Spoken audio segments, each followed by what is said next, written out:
सोना भी माटी के मोल बेच देते हैं। कर्महीन नर खेती करे, सूखा पड़े या बैल मरे, कहावत है।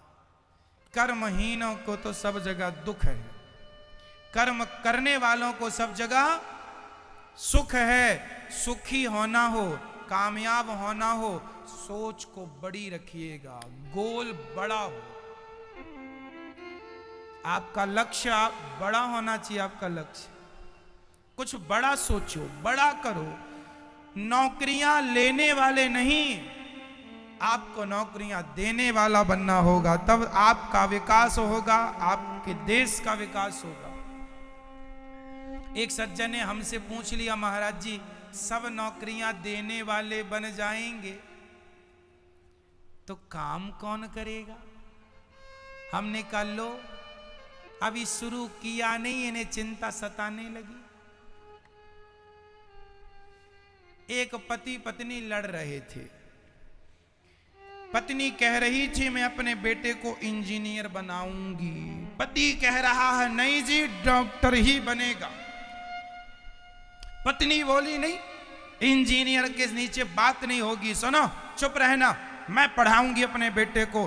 बाप बोला चुप रह, पत्नी से चुप रह, बात ना कर, मैं डॉक्टर बनाऊंगा, जानती नहीं हो टॉप का डॉक्टर बनाऊंगा, नाम होगा। और दोनों लड़ने लगे। पत्नी ने अपने पति से कहा चुप रहो, पति ने एक थप्पड़ दिया, पागल, पत्नी की बात काट रही है, बनेगा तो डॉक्टर ही बनेगा। अब पति पत्नी की खूब तू मैं होने लगी। पड़ोसियों ने सुना, बड़ा गजब का मामला हो गया।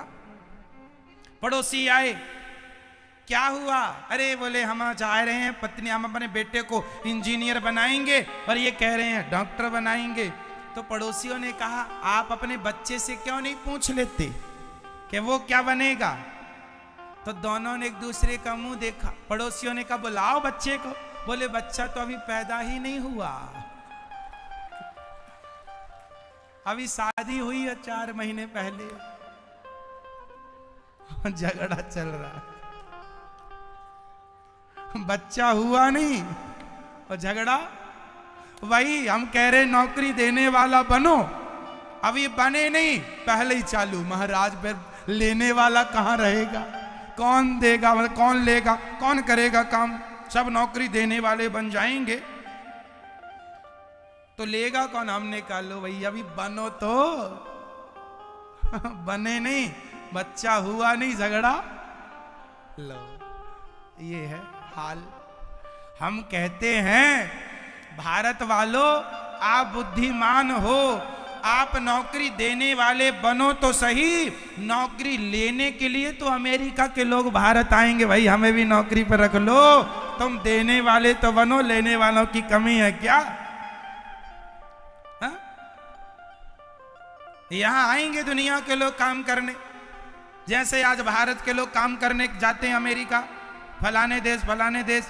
आप अपने आप को इतना संपन्न बनाओ कि तुम्हें कहीं ना जाना पड़े, अपना देश छोड़ के दुनिया आपके पास आए। भाई साहब हमें काम दो, हम भारत की गोद में रहना चाहते हैं। कुल मिला के ये चीजें आपको कामयाब, आपके अपने देश की कामयाबी के लिए हैं, पर लोग अभी से झगड़ा चालू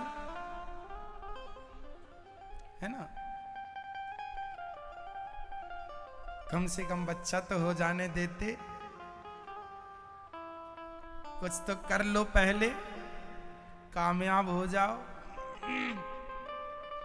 सुदामा जी चल पड़े, चलना हमारा काम है, मंजिल तक पहुंचाना भगवान का, तुम चलो वो पहुंचाएंगे।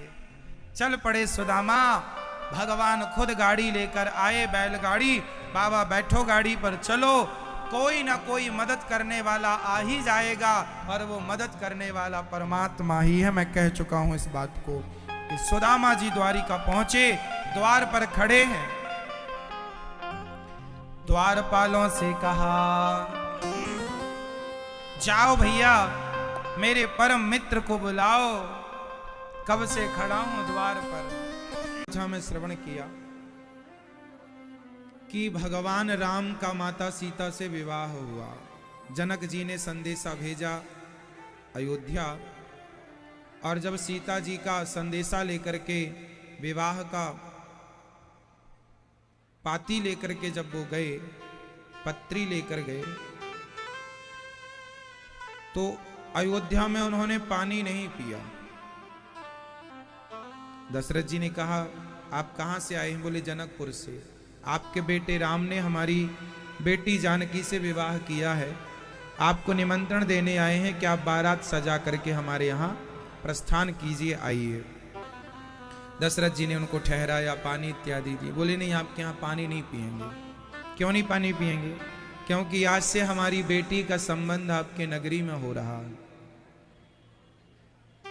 बाप जब अपनी बेटी को विवाह कर देता है ना, तो बेटी के यहाँ कुछ खाता पीता नहीं है। ये पुरानी परंपरा रही है। आजकल के बाप तो बहुत कुछ ले लेते हैं बेटियों से, कर्जा ले लेते हैं और चुकाते ही नहीं है। कलयुग में ऐसे बाप हैं। कलयुग के बापों के बारे में लिखा तो है कि जो मन में आता है वो लोग करते हैं। लिखा है मंदिर सूना सूना रहेगा, भरी रहेंगी मधुशाला, पिता के संग भरी सभा में नाचेगी घर की बाला। एक ऐसा कन्यादान पिता ही कन्या का धन खाएगा, रामचंद्र कह गए सिया से ऐसा कलयुग।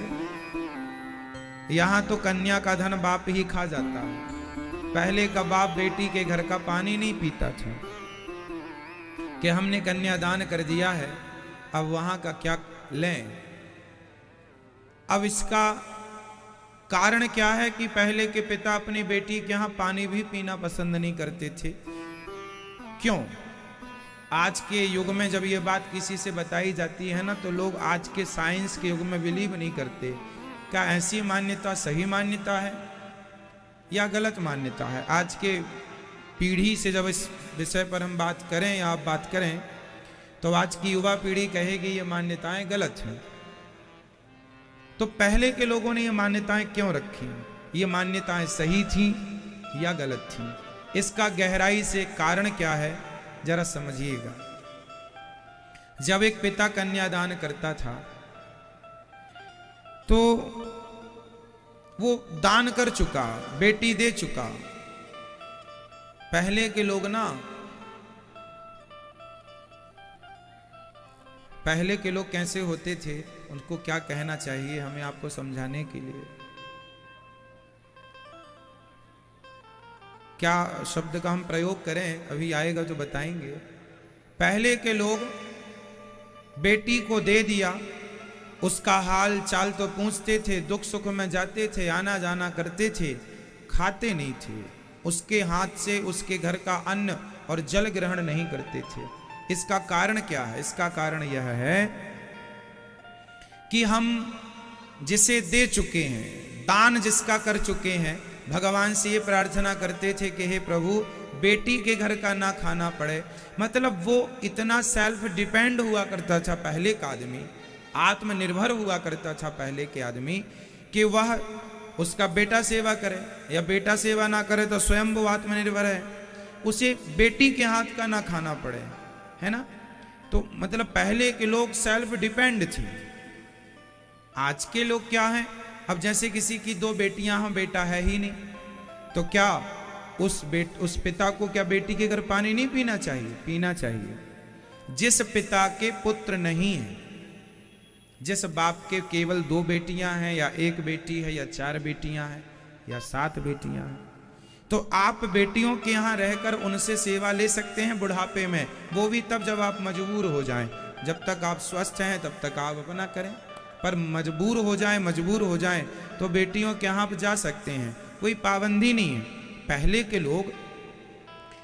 के लोग ऐसे हुआ करते थे, बेटा हुआ ही करता था, और बेटा नहीं होता था तो भाई का बेटा सेवा। पहले तो ऐसा था ना कि भाई का बेटा भी अपने चाचा या ताऊ की सेवा कर लेता था। पहले ना सेवा करने को बहुत अच्छी बात मानते थे कि हमें सेवा का मौका मिला है। पहले श्रद्धा से लोगों की सेवा करने की भावनाएं होती थी। पहले जरूरत ही नहीं थी बेटी के यहाँ जाने की, पर वो दौर अलग था, समय बदल गया, युग बदल गए। युग मीन्स बहुत काल बदल गया। वो युग अलग था, ये युग अलग है, वो समय अलग था, ये समय अलग है। तो आज के समय पर आज तो बेटा ही सेवा नहीं करता, बहुत सारे बेटा हैं पर बेटी सेवा कर रही हैं, तो कर रही हैं, वो अच्छी बात है, करना चाहिए, हर बेटी को सेवा करना चाहिए। यदि कोई बाप बेटी के घर जाए, खाए पिए, रहे, पानी पिए, तो कोई पाप नहीं है। पाप तब माना जाएगा जब आपके पास सब कुछ है, सेवा बेटा है, करने वाला है, सेल्फ डिपेंड है आप, फिर भी बेटी के यहाँ पड़े हैं, वो गलत है। इसका एक साइंटिफिक कारण समझिएगा। पहले का बाप बेटी के घर ज़्यादा नहीं जाता था, पहले की माँ बेटी के घर ज़्यादा नहीं जाती थी, पहले मोबाइल भी नहीं था। तो पहले और आज में एक अंतर आपने देखा होगा। आज जितने भी पति पत्नी में झगड़ा होते हैं या सास बहू में झगड़ा होते हैं, उसमें अधिकांश झगड़ा करने वाली पत्नी या झगड़ा करने वाली बहू, यदि वो झगड़ा कर रही है तो कहीं ना कहीं उसके झगड़े में उसकी माँ का सपोर्ट होता है। बोलो हाँ या ना? उसकी माँ का हाथ होता है। आज 100 में से 95 तलाक माओ की गलती से होते हैं। बेटी तो ना समझ होती है, बेटी तो ना समझ होती है, मम्मी हमसे ये लड़ाई करते हैं, झगड़ा करते हैं। बेटी माँ बोली एक काम कर, सूटकेस तैयार कर, हम गाड़ी भेज रही हैं, चल तू आ जाना। जरा जरा सी बात हुई तो माँ गाड़ी भेज देती है, गुंडे भेज देती है, चल आ जाना। आ गई, घर में पड़ी है, रहते रहते दूर रहते रहते दूरियां बढ़ गई, फिर क्या हुआ, तलाक हो गया। तो आज ये मैं नहीं कहता, अखबार में मैंने एक बार पढ़ा, स्टडी की लोगों ने, और बताया कि आज जितने लड़का लड़की पति पत्नी के झगड़े होते हैं उसमें अधिकांश माँ बाप के कारण होते हैं। ये बात सही है या गलत है? यदि आप सही कहेंगे तो हम सही मान लेंगे, आप गलत कहेंगे तो हम गलत मान लेंगे। आप क्या कहते हैं? लड़की के, पत्नी के और बहू के झगड़ा करने में उसकी माँ और उसके बाप का हाथ होता है कि नहीं? बोलो हाँ या ना? होता है। आप सही मान रहे हैं इस बात को, तो फिर हम भी सही मान लेते हैं। इसलिए पहले के माँ बाप बेटियों के घर नहीं जाते थे कि कहीं हमारे जाने से इनके घर में कोई वाद विवाद ना हो जाए, इसलिए पहले के माँ बाप नहीं जाते थे। पर क्या पता था कि आने वाले समय में मोबाइल चलेगा, भले ना जाओ पर फिर भी वो जाए बराबर है। एक एक घंटे बेटियां चिपकी रहती हैं मोबाइल में, माँ आज हमने ये खाया, ये बनाया, आज हमारी सास ने ऐसा कह दिया था हमें। माँ बोली तुमने क्या बोला? फिर हमने कुछ नहीं बोला। अरे बुढ़िया को बोल दिया करो, जवाब दिया करो, माँ सिखाती है तू जवाब दिया कर। तो ये तो आग लगा देती है घर में।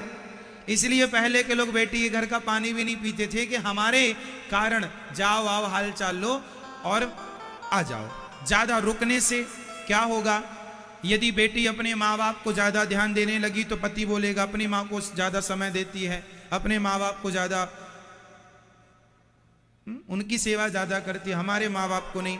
तेरा मेरा हो जाता है ना, और तेरा मेरा होने से फिर वो रिश्ते में दरार पड़नी स्टार्ट हो जाती है। इसलिए माँ बाप बोले कि हमारे कारण हमारी बेटी का घर ना बिगड़े, इसलिए हम जाएंगे नहीं, तेरे घर का पानी भी नहीं पिएंगे। ये उस जमाने की मान्यता थी। अब लोग इस मान्यता को फॉलो नहीं करते तो माओ के कारण बेटियों का घर टूट जाता है। मतलब जो मान्यताएं पहले बनी थी, खाना पीना पाप नहीं है, उसका कारण ये था कि इसलिए नहीं जाते कि कहीं हमारे कारण तुम्हारे घर में कोई विवाद की स्थिति ना उत्पन्न हो जाए, सिर्फ इस कारण। यदि ससुराल पक्ष समझदार है, माँ बाप लड़की के भी समझदार हैं, तो रहने में कोई आपत्ति नहीं। भाई समधी समधी राजी हैं, समधन समधन राजी हैं, तो कोई दिक्कत नहीं है। पर लड़की के माँ बाप आ जाएं तो लड़की की सास का ही मुंह फूल जाएगा 2-4 दिन बाद, तेरी माँ यहीं पड़ी है। और बेटी सवेरे शाम चाय और देने चली जाए तो ले, अपनी माँ को चाय देती, हमें पानी को नहीं पूछती। तो ये विवाद की स्थितियां सबके घर में उत्पन्न हो सकती हैं। इसलिए पहले के लोग दूरी बनाने में ही फायदा मानते थे, दूर रहते थे। समझ में आ गया पुराना हिसाब किताब? इसलिए कोई और पाप पुण्य नहीं था कि बेटी के घर पानी पीना कोई पाप, ऐसा नहीं। बेटी के घर खाना कोई पाप, ऐसा नहीं। रिश्ते ना टूटे इसलिए झगड़ा का स्थिति, क्योंकि मेहमान 2 दिन अच्छे होते हैं, 2 दिन 3 दिन के मेहमान अच्छे होते हैं, अब ऐसे मेहमान आपके घर आ जाएं जो जा ही ना, तो वो तो परेशान कर डालते हैं। भाई मेहमान 2-5 दिन अच्छे होते हैं, 2-4 दिन की मेहमानी अच्छी लगती है, अरे मेहमान आए मेहमान आए, और पड़े ही हैं तो वो लोग जा ही नहीं रहे, जा ही नहीं रहे। एक पति पत्नी थे, आपके पड़ोस में रहते थे, तो उनके घर एक मेहमान आए।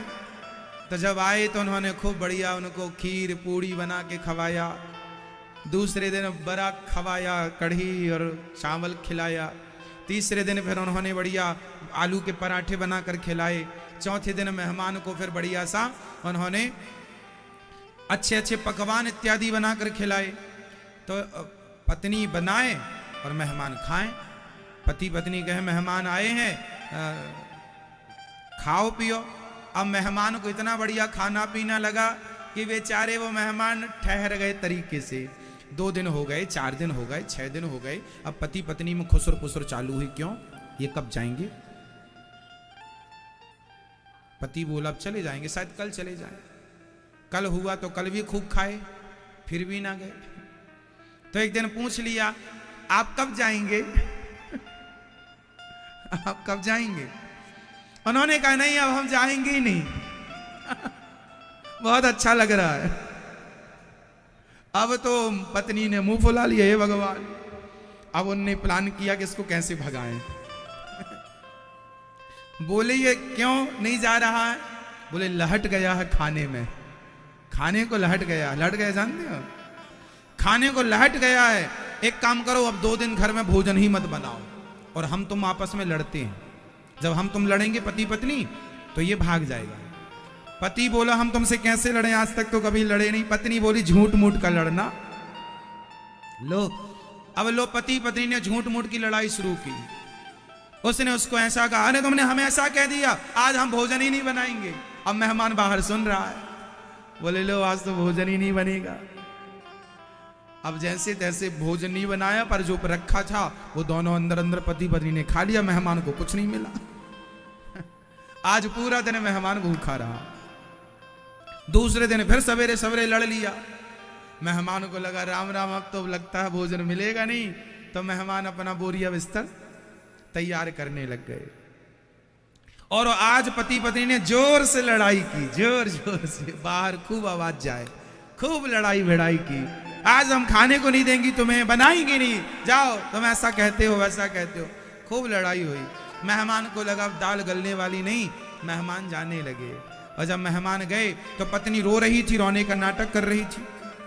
तो पति बोला अरे काहे रो रही है, वो तो चले गए मेहमान, हमने तो तुम्हें झूठ मूठ का डांटा था। पत्नी बोली हम भी तो झूठ मूठ के ही रो रही थी, हम सही का नहीं रो रही थी। पति बोला हम भी झूठ मूठ का नहीं डांट रहे थे। तब मेहमान आके बोला हम भी झूठ मूठ के गए थे हम भी कोई सही में जोड़ी गए जैसे तुम झूठ मूठ का लड़ रहे थे वैसे ही हम भी झूठ मूठ के गए, वहां से लौट के आ गए। अब मेहमान बोले चलो बनाओ। तो ऐसे मेहमान भी बेकार जो जाए ही ना। इसलिए आओ जाओ ये अच्छा है। तो इसलिए जनक जी के यहां से जब गए और बारात लेकर आइए निमंत्रण दिया, दशरथ जी तो नाचने लगे। दशरथ जी के यहाँ पूरे अयोध्या में दीपक जलाए गए, घर घर उत्सव मनाया गया, ढोल नगाड़े तैयार हुए। राम जी की बारात चली।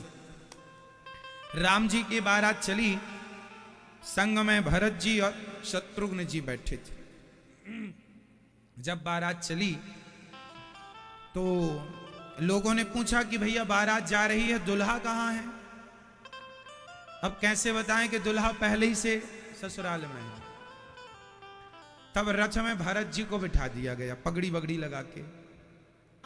कोई पूछे दुल्हा कहाँ, तो पूरे अब अयोध्या वाले थक गए ना बताते बताते, दुल्हा कहाँ दुल्हा कहाँ दुल्हा कहाँ। एक गांव से नहीं, हर गांव में ये सवाल दुल्हा कहाँ दुल्हा कहाँ। तो दशरथ जी ने बिठा दिया भरत जी को और कहा ये दुल्हा है।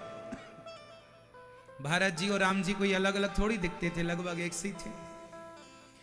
चली बारात जब जनकपुर पहुंचे तो जनक जी ने देखा कि राम जी के 3 भाई और हैं। तो दशरथ जी के चरणों में उन्होंने प्रस्ताव रखा कि महाराज यदि हमारी बेटी का विवाह जैसे सीता का विवाह राम जी से, बाकियों का विवाह यदि इनसे हो जाए तो काम बन जाए। अभी राम जी ने धनुष तोड़ा ही था कि वहां पर स्वयं परशुराम जी आ गए। वो परशुराम जी बड़े गुस्से में, धनुष किसने तोड़ दिया? लक्ष्मण जी ने मोर्चा संभाला, भैया ने तोड़ दिया है, पुराना था, टूट गया छूते ही, आपको क्या दिक्कत हो रही है? अरे हमारे शंकर जी का धनुष था। परशुराम जी ने खूब डांटा, लक्ष्मण जी ने खूब चुटकियां ली, बड़ा विनोद हुआ। परशुराम जी ने कहा, बच्चा तू बहुत बोल रहा है, अभी तुझे मृत्यु दंड दूंगा। लक्ष्मण जी बोले, हमें मौत का डर ना दिखाओ महात्मा जी, तू हमें जानता नहीं हम कौन है। हाँ हाँ खूब जानते हैं, वही परशुराम जी ने हो अपनी मां को मार डाले थे। अब तो परशुराम जी बहुत आग बबूला। तब लक्ष्मण श्री राम जी ने चरणों में माथा नवाया, महाराज ये दास अपराधी है, जो दंड देना है दो। परशुराम जी को फिर राम जी ने समझाया कि आप गलती कर रहे हैं पहचानने में। परशुराम जी ने अपना धनुष दिया, बोले इस पर डोरी चढ़ा दो कि तो मैं मान लूंगा कि तुम भगवान हो। राम जी ने धनुष लिया तो तुरंत धनुष आ गया राम जी के पास, डोरी चढ़ाई। परशुराम जी ने राम जी को प्रणाम किया। यह कोई सामान्य नहीं, भगवान ही लीला करने के लिए प्रकट हुए हैं राम जी के रूप में। नीलांबुजस्याम। अब राम जी का विवाह माता सीता से, भरत जी का विवाह माता मांडवी से, शत्रुघ्न जी का विवाह श्रुतकीर्ति से और लक्ष्मण जी का विवाह माता उर्मिला से। चारों विवाह संपन्न हुए। बहुत दिनों 6 महीने तक बारात रुकी है। खूब खाना पीना रहना सब आनंद हुआ, खूब गालियां हुई। विवाह उत्सव में गालियां होती हैं, लड़कों वालों की तरफ से, लड़की वाले की तरफ से समधी को दी जाती हैं, समधन को दी जाती हैं, समधी के चाचा को, समधी के ताऊ जी को गालियां मिलती हैं, मीठी मीठी प्यार भरी गालियां, है ना। और खूब विवाह का उत्सव